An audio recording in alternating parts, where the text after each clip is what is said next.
You have 24 hours to vacate the property, the woman snapped, her sharp red nails stabbing at the official-looking notice plastered to my ranch gate. HOA policy, you're trespassing. I stared at her, my blood simmering beneath a calm exterior. Trespassing? This land had pulsed through my family's veins for 4 generations. My great-grandfather's sweat and blood soaked into this soil as he built those fences by hand. My grandmother drew her first breath in the old cottage up on the hill, and my father taught me to shoot, ride, and cherish this rugged life right here. Yet this stranger, with her pristine pearls and HOA clipboard clutched like a weapon, dared call me a trespasser. I tried to keep my cool. "Ma'am, I think there's a mistake. You're not registered under the HOA records." Her response cut like a whip. "You have livestock. You're lowering the community's value." She spat it out as if my cattle were trash bags marring a perfect lawn. In the distance I could hear my goats bleating and the old windmill groaning in the breeze. This place was my heartbeat. What she didn't know, what none of them could fathom, was that I wasn't just some weathered rancher clinging to family land. I was a federal land agent, overseeing protected zones, collaborating with the Bureau of Land Management, and reporting directly to Washington on land misappropriation. And right now, the HOA was illegally gunning for federal-adjacent land, my land. I held my tongue, letting her dig her own hole. 24 hours, she repeated with a smug sneer. I glanced at the notice, then up at the hill where my family tree stood tall, and finally at her garish blue HOA golf cart parked brazenly by my barn. I smiled. "Fine," I said, "but when this blows up, don't say I didn't warn you." I wasn't budging, and the clock had just begun to tick. Which city of the United States are you watching from? Drop a comment and share with us if you have any confrontation with the HOA. We will narrate your story on our channel. Know in the comments where you're watching from. This one's a wild ride. And yes, it's 100% real. Now let's rewind a bit and start from where it all began. My name's Jack Thompson. I'm 43 years old, born and raised in Missouri. After years of working with the government, I came back home to the Thompson Ranch, 450 acres of wooded bliss, just outside a small town called Willow Creek. I wasn't flashy, didn't need a mansion or Tesla.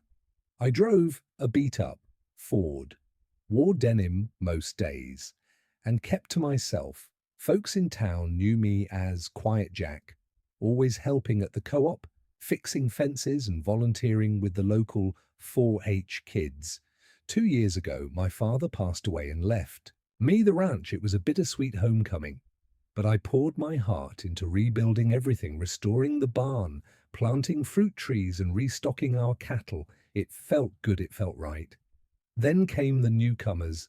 They built a shiny gated community. A mile down the road, Willow Meadows, brand new houses, all copy-paste with vinyl siding, satellite dishes, and 6 effed fences. The HOA came with them, like an army. At first they were polite. A couple of board members came by, brought banana bread, and asked if I'd consider integrating into the HOA system. I laughed and told them, no offense, but I was here before the sidewalks. They smiled too wide and never came back. Or so I thought. Then I met her, Judith Carlton, the president of the HOA, tall, bony blonde, bob haircut, drove a white Lexus and walked around like she was the mayor. She came by with her little yappy dog in a stroller and asked if I'd mind removing the rusted windmill since it was an eyesore. I looked her dead in the eye and said that windmill pumped water when your neighborhood was still cow pasture. That was the first spark. Things started getting weird after that trash from their neighborhood kept ending up on my side of the fence. One time I found a note tied to my goat saying, "You're an embarrassment to the community." I didn't react. That's how you make bullies louder. Then came the fake fines. One morning, I found an envelope in my mailbox labeled Willow. Meadows HOA violation. Inside was a printed notice: you were in violation of neighborhood aesthetic policies for having livestock within visible distance of residential housing. I chuckled. There were no such policies that could touch me because I wasn't in their neighborhood, but they wouldn't let it go. Next week, I woke up to construction equipment near my north fence. Turns out the HOA was redefining their boundary lines to include part of my family's ranch. They even placed plastic flags in the ground, like they owned the soil. I walked out, boots crunching over gravel, and asked the crew politely to leave. They hesitated. Then I showed them my badge. Not my ranch badge, my federal badge agent, Thompson Bureau of Land Management. I said, cool. As spring rained, the crew left in less than 10 minutes. Still, I didn't report them, not yet. See, I believe in giving people a chance. Even the unreasonable ones. Sometimes power makes people act crazy. And if you give them a little grace, they might calm down. I believe that until they tried to evict me, the notice showed up 2 days later, pinned to my gate with industrial staples. Big red letters: notice to vacate trespasser on private land. It was signed by Judith Carlton, HOA president. I called the number listed. She picked up and said, "Don't worry, Jack. We've given you a fair warning. We're filing with the county today. You can fight it if you want." But it's already moving through. I stared at the receiver. That's when I realized they really thought they could take this land from me, not metaphorically. Literally. They didn't check public records, didn't review land grants. They just assumed my property was unclaimed or under county control. They didn't know I had the paperwork, didn't know I was the paperwork, but I didn't reveal it. I wanted to see just how far they would go, so I stayed quiet. And I watched a week passed. Then I got a knock on the door. It was Frank, a kind old man who ran the local feed store. He looked nervous, Jack. He said, "You didn't hear it from me, but Judith's been talking at the council meeting, says you're squatting, that she's going to turn your ranch into a community equestrian park." I blinked. "You sure?" He nodded. "She's got investors. One of them flew in from Texas last weekend. It hit me like a ton of bricks. This wasn't about goats or windmills. This was about money. My ranch had 2 natural springs. That water was worth gold. In a dry Missouri summer, developers must have seen it. Judith was probably promised a bonus if she could clean up the surrounding area. That's when I knew this was war. So I started gathering files. My grandfather's deeds, the land registry documents, satellite maps, and my own official reports from the Bureau. I also visited the sheriff. He was an old hunting buddy. "Jackie," said, "I'm staying out of this, but if they trespass, you have my blessing to document everything." I thanked him the next day. I set up cameras, and not the dinky kind I used. Federal-grade wildlife cameras, night vision, motion-activated satellite linked. Then I waited, and sure enough, just 4 nights later, I caught them on video, Judith and 2 HOA board members trespassing onto my land at night with measuring wheels and clipboards. They were marking out plots. My heart pounded as I watched the footage. It was one thing to bark threats in daylight, another thing entirely to sneak onto someone's property in the dark. That was the line. The next morning, I printed everything: photos, maps, timestamps. I was halfway through organizing it all when a black SUV pulled into my driveway. Judith stepped out behind her. 3 men in suits, and that's when she said it. "You have 24 hours to vacate the property you're trespassing." And as she said it, one of the suited men reached for something inside his briefcase. That's when I noticed what was in his hand, and my blood turned cold. What were they trying to do? What exactly was in that briefcase, and how far were they willing to go? He pulled out a folder, thick, stamped, official-looking, and handed it to Judith like she was royalty. She opened it with flair, pretending this was some kind of courtroom drama. "Mr. Thompson," she said, waving the papers like a magic wand. These are the formal eviction proceedings filed with the county clerk and backed by the Willow Meadows Homeowners Association. You are hereby ordered to vacate the premises by noon tomorrow. Failure to comply may result in law enforcement intervention. I stared at her, cool as ever. Then I looked at the suited men. Two were clearly just HOA lawyers, sweating under the sun trying to play tough. But the third guy, he didn't flinch, he didn't blink. And unlike the others, he didn't have HOA pins on his jacket. No, this guy was something else. His eyes met mine, calculating cold. I didn't know who he was yet, but something told me he wasn't here. Just for a property squabble, Judith was still talking? But I'd stopped listening because in that moment something clicked. This wasn't just a HOA president on a power trip anymore. This was bigger, much bigger. And they had no idea who they were messing with, but I still said nothing. Instead, I reached, out took the folder, calmly, flipped through the first few pages and smiled. "This isn't even legal," I said quietly. Judith blinked. "Excuse me, you filed these on land you don't even own. And that parcel number I pointed belongs to the U.S. Department of the Interior." The color drained from her face, but she recovered fast.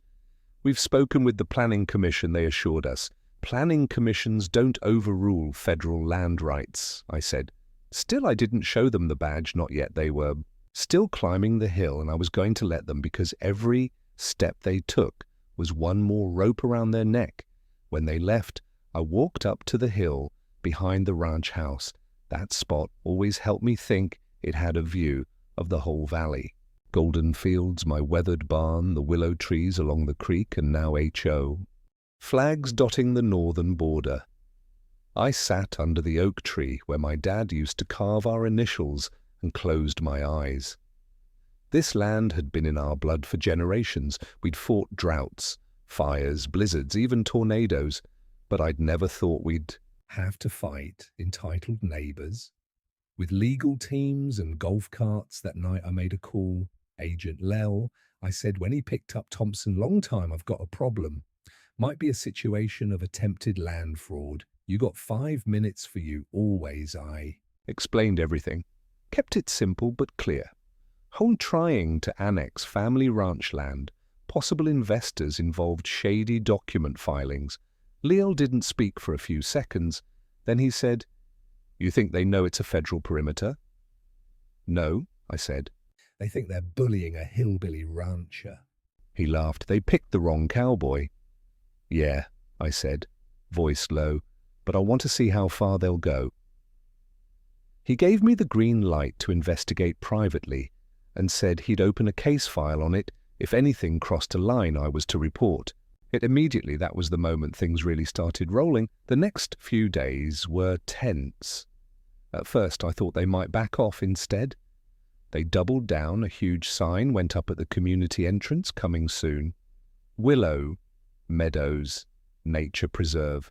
Public equestrian trails and lake access. I nearly choked on my coffee when I saw it. They were marketing it already, using my land. Then at 2:20 a.m. the next morning, I heard tires crunching gravel near the north field. I grabbed my flashlight, threw on my boots, and quietly crept out to the fence line. 2 trucks, no license plates, men with shovels digging.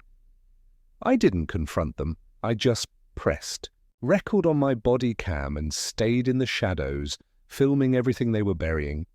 Pipes, laying groundwork, trying to run water lines from my springs. I recorded for 15 minutes.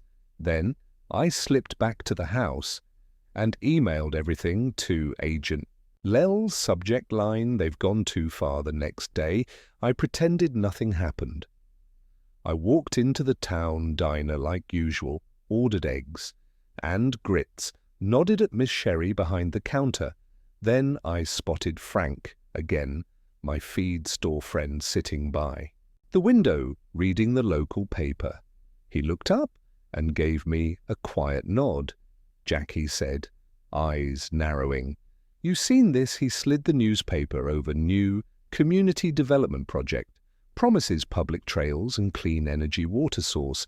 Beneath the headline was a photo of Judith and that same third man from the SUV shaking hands in front of a field, my field. I gritted my teeth. The article said it had been donated by an anonymous community member. Donated. I wanted to flip the table. Instead, I asked, "Who wrote this?" Frank pointed at the byline Emily Vargas. Now, Emily wasn't a bad journalist fresh out of college, hungry to make a name, but she was new in town and probably hadn't done a lick of research beyond what Judith fed her. I left the diner and drove straight to the community newspaper office when I walked in. She looked surprised. "Mr. Thompson," she said, blinking, "can I help you?" "I read your piece," I said calmly, "and I'm afraid you've been given some bad information." She straightened in her chair. "Really?" Judith gave me signed filings from the HOA office. She said the land was... She lied. I said, "And if you want the real story, I'll show you everything tonight." Her eyes lit up. Journalists smell a story the way coyotes smell blood. I gave her a time and place to meet. Then I left, but I wasn't expecting what happened. Just 3 hours later, I was fixing the chicken coop behind the barn when I heard a crack, loud and sudden. Then another. I dropped the hammer and ran toward the sound smoke coming from the back pasture and flames rising fast. My field was on fire. My heart stopped. Someone had set my ranch ablaze. Was this an accident or a warning? And if they were willing to go this far, what were they going to do next? The flames were spreading fast, too fast. Dry summer grass turned into wildfire fuel. I grabbed the nearest shovel and ran. My boots pounded the earth as I shouted for the dogs to get back. They barked, confused and scared, pacing near. The smoke, the fire, was crawling up the northern slope toward the old shed where my grandfather kept his tools. If that caught, it would spread to the barn, and if it reached the barn, I could lose everything. I didn't hesitate. I ran to the water tank and cranked open the valve, dragging a hose as long as I could. The pressure sputtered. It had never been reliable up that hill, but I didn't need much, just enough to slow it down. I sprayed the ground ahead of the flames, forming a wet line. Then I used the shovel to beat the edges. Black smoke stung my eyes, my lungs burned. And in that moment I realized this wasn't just about land anymore. This was war. A neighbor had to have seen it. Right, someone had to call it in as I scrambled to contain it. I saw the lights, a fire truck. Then another relief washed over me as the county fire crew pulled up. The men jumped out, working quickly to cut off the spread. They doused the edges and stomped out hot spots. One of the firefighters recognized me. "Jack, you okay?" I nodded. "Coughing was out here, already started on the north fence line. Looks like someone tossed something, maybe flammable." He squinted at the blackened patch. "We'll investigate. But this doesn't look natural after an hour." The fire was out. The damage wasn't devastating, thank God. But I'd lost the shed, a section of fence, and a chunk of pasture. It could have been worse, but it also wasn't random. Someone did this, and I had a feeling I knew who. Back inside, I showered, bandaged, a burn on my forearm, and sat down with the footage from the night before, the men burying pipes, the suspicious movement near the fence line, and now arson that crossed a whole new line. So I called Agent Lel. "Jack," he said, after one ring, "tell me what happened." I laid it out fast: the fire, the HOA pushing into federal land. The third man in the SUV LEL went quiet. Then he said, "You need to be very careful. That man, his name is Ronald Bishop. He's not just HOA legal counsel. He's been linked to shady land seizures in Texas and Arizona. We've had our eye on him." My skin prickled. I didn't know that. I said, "Slowly, he's smart and dirty. We think he targets vulnerable neighborhoods, manipulates HOAs and flips public land into private developments with forged permits and fake community backing. I sat back in my chair, stunned. And now he's here. Leo's voice dropped. Don't let him know who you are yet, but collect everything. I'll send a team in under the radar within 72 hours if he's done anything illegal, and it sounds like he is. We'll shut this down hard. I nodded. Understood. After we hung up, I checked the time, 6:57 p. Emily Vargas was supposed to meet me at 7. Sure enough, her little sedan pulled up. 3 minutes later, dust curling behind her tires, she stepped out, notebook in hand, eyes wide as she spotted the scorched grass behind the barn. What happened? She asked. Let's just say, I muttered, someone doesn't want the truth getting out. I led her inside and showed her the paper's deeds, dating back to the 1920s, official maps, water rights documentation, and then the photos and video. Her mouth fell open. This is your land, not part of the HOA at all. Nope, never has been. And they're trying to turn it into a nature park without a single signature from me. She scribbled furiously. This is massive. Judith's been feeding me half the story. I thought this was a feel-good piece about community growth. I tapped the man in the photo. You recognize him? Yeah, that's Bishop. He gave me the original press release. My jaw tightened. Emily looked up. Can I publish this? Not yet, I said. Let me handle it first. But get ready, because when this breaks, it's going to blow the lid off this entire town. She nodded. Understanding, after she left, I didn't sleep. Instead, I sat by the old window with my granddad's rifle across my lap and the dogs curled at my feet at 312A. I saw a black SUV cruise slowly past the ranch gate, no lights, no plates. I watched it disappear down the road. Morning came and I went into town for supplies. The old man at the feed store nodded at me, unaware of the storm brewing just outside city limits. Then I stopped by the sheriff's office. He met me in private, away from the desk staff. You sure you're ready to stir this up? He asked. Our folks have deep pockets. I pulled out the video of the fire, the night trespasser, and the documents with fake parcel IDs. His eyes narrowed. You've got them, Jack, but don't move too fast. They'll panic. Desperate people do dumb things. As I left, I spotted Judith at the grocery store. She didn't smile, didn't wave, just stared at me like a lion sizing up its prey. I stared right back. Then walked away. That night, I went out to check the fence again, make sure the fire hadn't weakened more posts as I approached. The northern slope, I saw something odd. One of my signs was gone, the old metal one that read, private property, no trespassing, federal oversight, gone in its place. A new sign HOA issued, nailed right to my tree future site of Willow Meadows Equestrian Pavilion by order of the Willow Meadows Homeowners Association. My jaw clenched. They didn't care about the law. They were claiming this land by force. And the final straw. As I tore the sign down, I spotted something glinting at the base of the tree. A camera, buried in brush, pointed at my land, and it wasn't mine. They were watching me. That's when I knew they weren't just trying to steal my ranch. They were planning something much worse.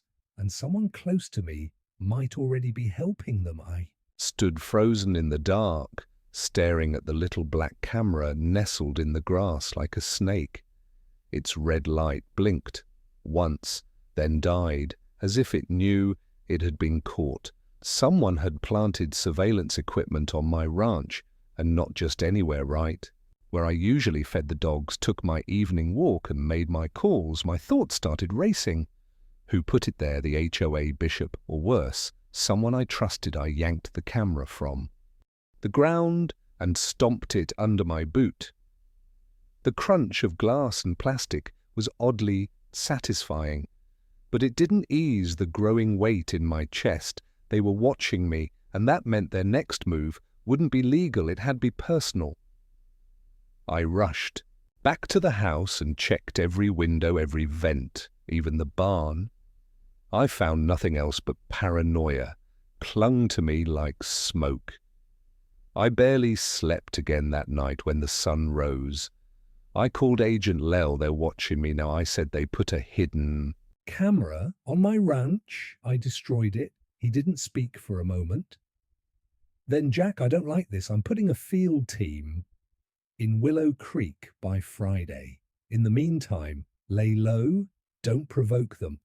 They set my land on fire. I said they planted a camera. I don't have to provoke them. They're doing this on their own. I get it, but I need them to break the law with evidence before I can step in publicly. I hung up, frustrated. How much more did they need? Just then my phone buzzed. It was a text from Emily. You need to see this urgent. Can you meet at my office?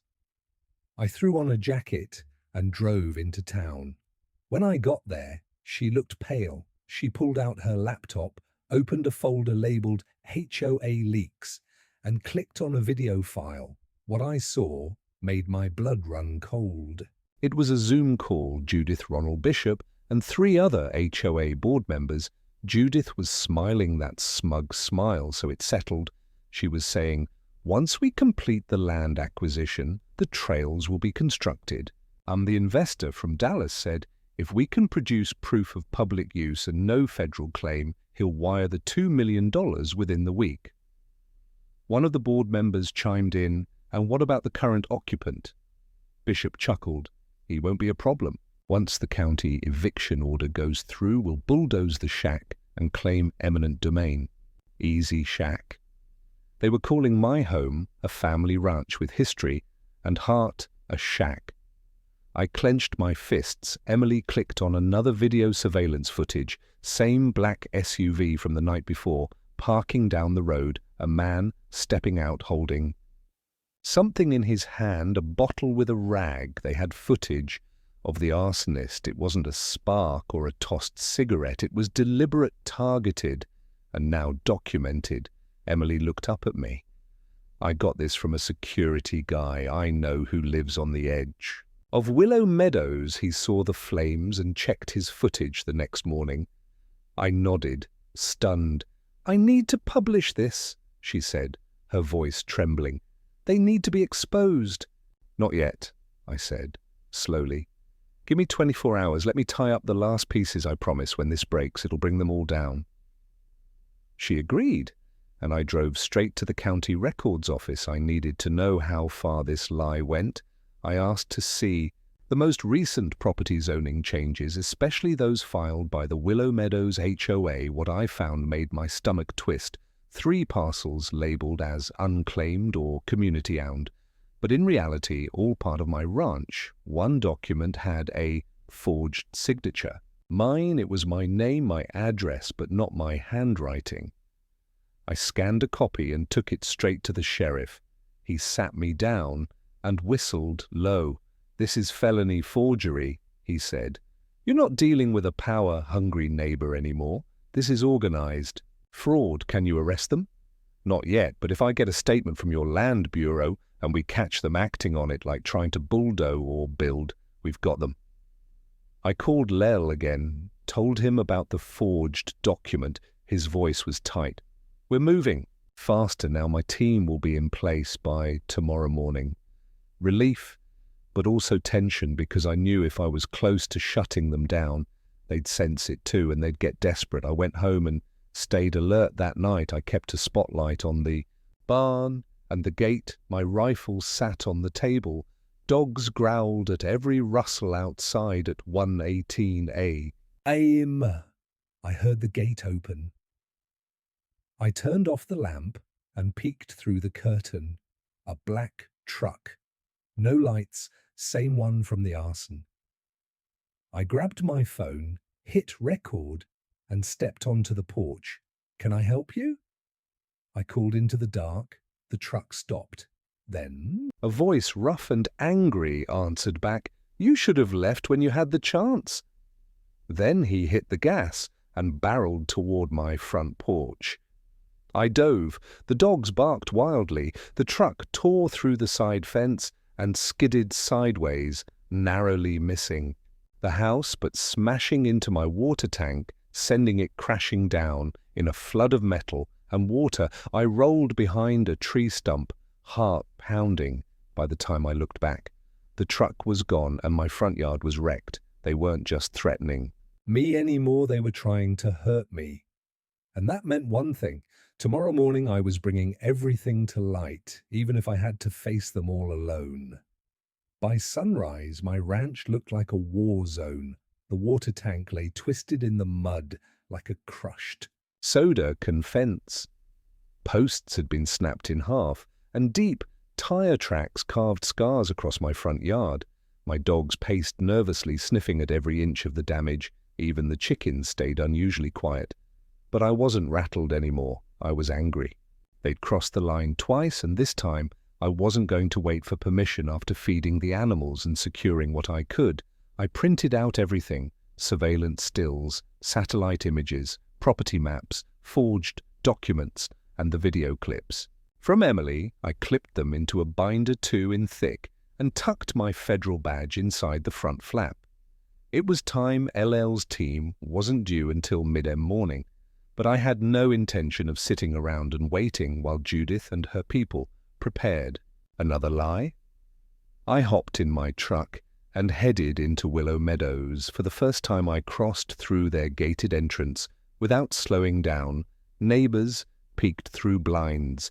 Kids on bikes stopped pedaling. Some even pulled out phones to film. Me driving across their pristine cul-de-sac with my muddy tires and dented Ford, I didn't care. I was done playing. Nice Judith's house sat on a corner lot near the community pavilion. White stucco, perfectly trimmed lawn, not a blade of grass out of place. Her Lexus sat in the driveway, gleaming like it had never touched a dirt road in its life. I parked directly behind it, didn't knock, just walked up and rang the bell. Judith answered in her robe, mascara smudged, holding a cup of coffee and looking more annoyed than surprised. "Oh," she sneered, "I see you finally got the message. Come to surrender." I held up the binder. "No, Judith, I came to give you one last chance." She smirked to what leave, quietly. "No, to stop before this gets federal." Her smile faltered. "I know about the fake filings." I continued. "The arson, the camera you planted, and the truck that tried to run me down last night. I've got evidence for all of it. You're not just playing HOA president anymore. You're facing prison time." She blinked. Her lips parted, but no words came out. I flipped open the binder and showed her the aerial photos, the real land deed, and then my badge, federal land agent. "I've been watching everything." Silence, then slam. She slammed the door shut without saying a word. I expected that. What I didn't expect, the garage door opening behind me, Bishop stepping out with 2 other men, all in matching dark windbreakers. "Well, well," he said, voice smooth like oil. "Mr. Thompson, quite the dramatic entrance." I turned to face him. "This is your last warning too," he laughed. "You think your badge scares me?" "No," I said. "But the 4 federal agents pulling up behind you might." His eyes flicked past me. Too late. 2 unmarked SUVs rolled up quietly, and from them stepped Lely and his team, vests on, earpieces in, documents in hand. "Ronald Bishop," Lel called calmly. "We'd like to ask you a few questions regarding federal land misappropriation, fraudulent filings, and criminal conspiracy involving a community association. Please place your hands where we can see them." Chaos broke out. Judith screamed from inside the house. One of the board members bolted down the driveway, only to be caught within seconds. Neighbors streamed out of their houses in disbelief. Phones were recording. Kids gasped. Whole flags were pulled from the ground as federal officers began taping off the area. Bishop tried to talk his way out of it. "I'm just a legal advisor. This is all a misunderstanding." But Lel wasn't having it. "You crossed the line the moment you touched federally protected land and targeted a government official. You're done. Judith was escorted out in cuffs. 10 minutes later, her silk robe dragged behind her like a cape of shame. I watched as she passed me, her eyes wide with disbelief. "You lied to us," she whispered. Trembling, "You were one of them this whole time." "No," I said, "I'm not one of them. I'm the one you shouldn't have messed with." They loaded her into the car as the officers wrapped up the scene. Emily arrived with a camera crew. Her eyes scanned the scene, mouth slightly open. "You got 'em?" She asked, amazed. "On federal grounds?" I replied. "They're not going anywhere." Watch that afternoon, the story exploded. HOA president and legal counsel arrested in federal land. Scam local rancher was secretly a federal agent, uncovers massive fraud. Entire neighborhood duped an HOA power grab scheme. News vans lined the roads outside. Willow Meadows reporters knocked on doors. The community dissolved into chaos as residents realized they'd been paying dues to a corrupt board that nearly started a war with the federal government. By sunset, my ranch was peaceful. Again, the windmill creaked in the breeze. The goats munched quietly in the pasture, and I sat on the porch, dogs by my side, watching the sun set over the hills I'd won. But not because I had a badge, because I stood my ground and protected what mattered. Or so I thought just when I believed. It was finally over. I got a call. Unknown number. I answered a man's voice, deep and calm. "You made a lot of noise, Mr. Thompson. My clients aren't happy. This isn't finished." Then he hung up. My stomach turned. Who was he and what did he mean? Clients? I thought Judith and Bishop were the masterminds, but now it seemed they were just puppets, and someone else, someone bigger, was still pulling the strings. The line went dead. I stared at my phone, the screen still glowing in the fading sunlight. The voice was unfamiliar. Calm, too calm, not like Bishop's fake charm or Judith's shrill arrogance. This man sounded collected, dangerous, in a way that didn't need to raise its voice. I replayed the words in my head. "You made a lot of noise, Mr. Thompson. My clients aren't happy. This isn't finished. My clients," it clicked. This wasn't just about a greedy HOA president or a corrupt lawyer. There were investors behind this, big ones. People who didn't just want my land, they needed it for money, for power, for some plan I hadn't even uncovered yet. I felt a chill crawl down my spine. It wasn't over, not even close. And now they knew exactly who I was. I forwarded the number to Agent Lell and filled him in. He responded quickly. "Number is masked, no trace. But we've heard similar language from a private development firm called Zaya Group. They've been involved in shady land acquisitions from New Mexico to Georgia. If they're involved, this goes way beyond HOA fraud." I stood from the porch and looked. Out over the field, my land, still mine. But for how long?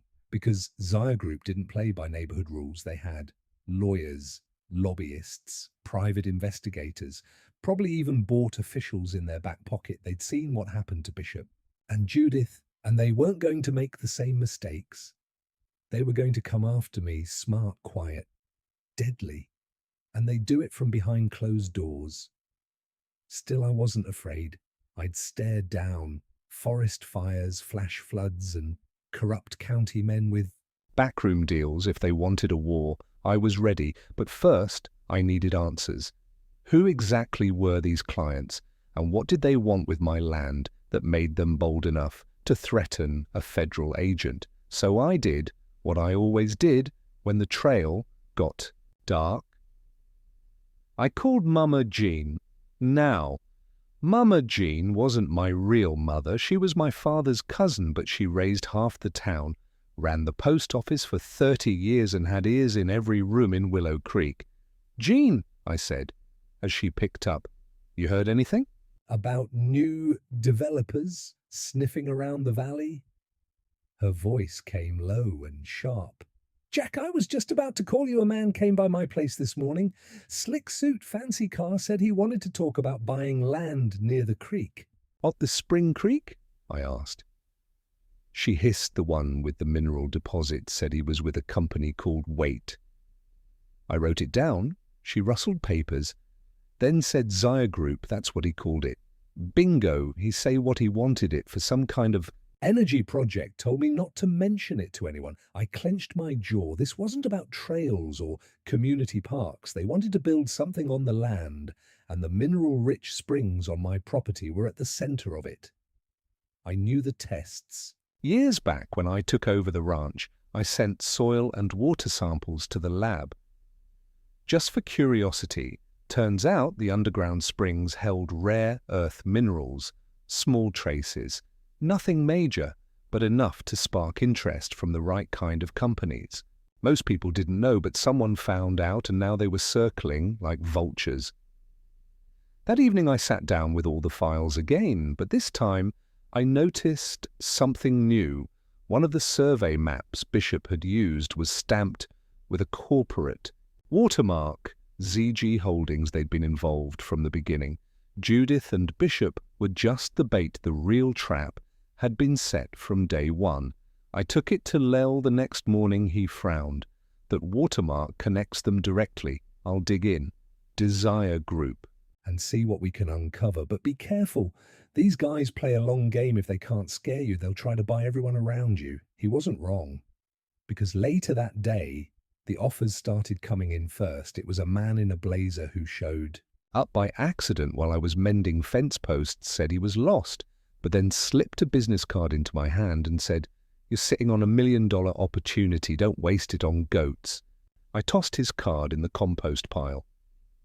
Then the town mayor called me, said he'd gotten a proposal from an energy group that could bring in new jobs if I agreed to cooperate. I told him I'd rather let the whole ranch burn to the ground before I gave up an inch. But the last straw. Frank, my old friend from the feed store, he came to my door, that night, hat in hand, face twisted with guilt. "I need to tell you something."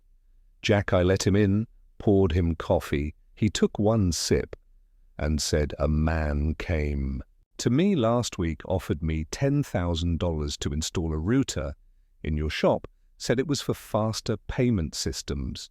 I froze. "A router?"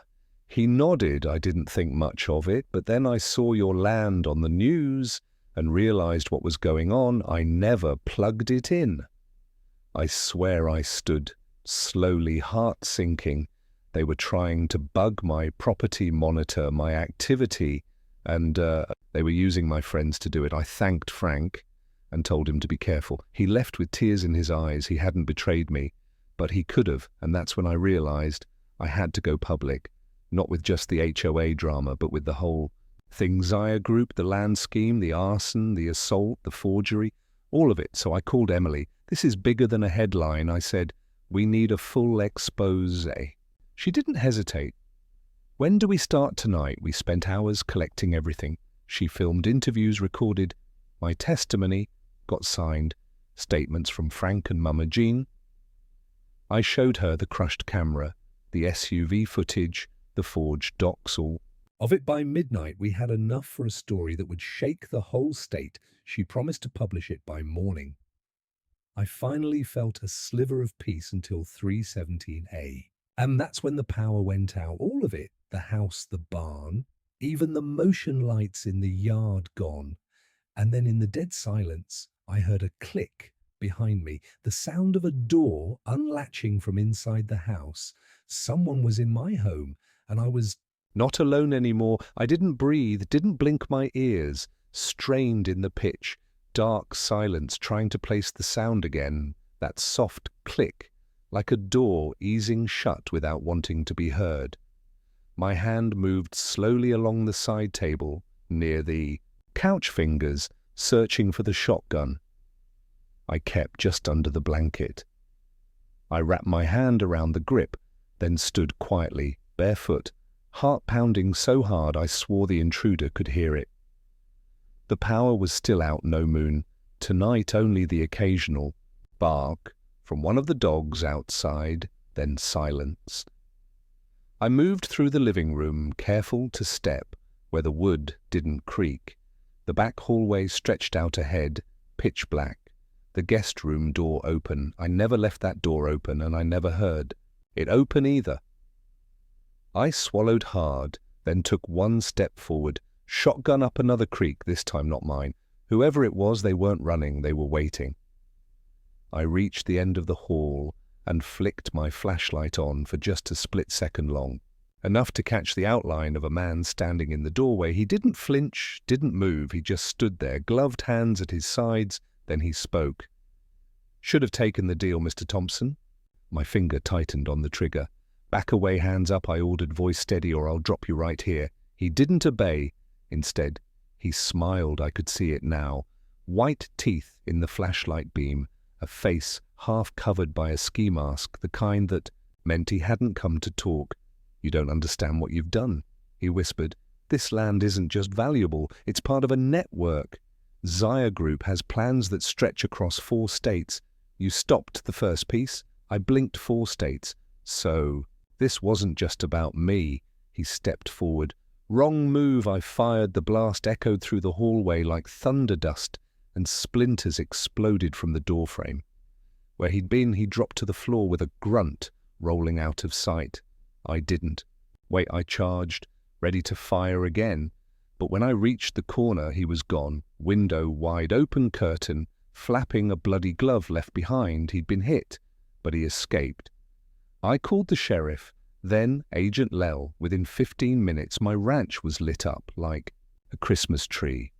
Federal agents swept the property while the sheriff's deputies canvassed the nearby roads. The dogs had chased something into the woods, but lost the trail.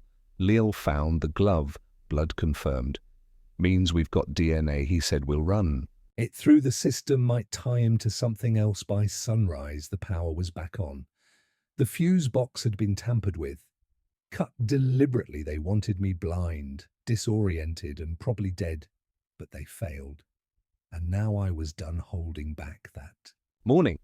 Emily's story went live.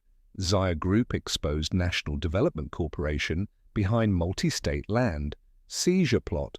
Local rancher uncovers federal crime.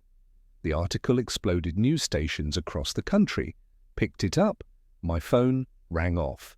The Hook, CNN, Fox, even local channels from Texas and Arizona wanted interviews, but I wasn't in it for fame. I just wanted the truth out. That same day, Zaya Group's headquarters in Dallas was raided, offices in New Mexico and Georgia were sealed off. Several shell companies collapsed within 48 hours. Lawsuits followed. Criminal charges were filed. They weren't just stopped, they were dismantled. Eliel showed up at the ranch 2 days later with a signed letter from the Department of the Interior. "You've been cleared to retain full federal protection status," he said with a grin. "And thanks to you, we've uncovered one of the largest coordinated land fraud schemes in modern history." I let out a breath I didn't realize I'd been holding. Judith and Bishop still awaiting trial. Turns out they were promised private kickbacks, luxury homes, payout stock, and Zaya subsidiaries. Their greed blinded them to how far the rot went, but not me. I kept my eyes open, stayed quiet until it was time to speak. The ranch was quiet again, peaceful.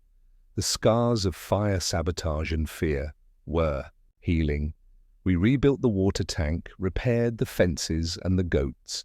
They were just fine, unbothered by the human madness around them. I still get calls now and then, developers trying to be friendly, politicians asking for endorsements.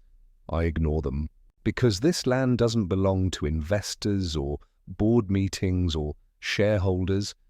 It belongs to my family, to the generations before and after me, to the sweat in the soil and the names carved into the oak tree on the hill. And now, thanks to everything that happened, it's protected forever. They tried to evict me, they tried to silence me, but they didn't know I was a federal land agent and I was never leaving.